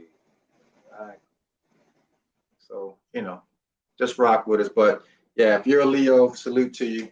Happy birthday. Roar. It's a lot of them. Enjoy your month and 2 weeks or however long y'all get because the Sagittarian is coming. But I love you, sis. I appreciate you as always. Thank you for joining me tonight. You're welcome. I'm glad we could work this out. Yeah, absolutely. And again, shout out to Haas G. We appreciate you, bro. On that note, I'm getting out of here. I'm gonna go spend some time with my wife, and you go spend some time with your future husband. Love you. You don't tell me what to do.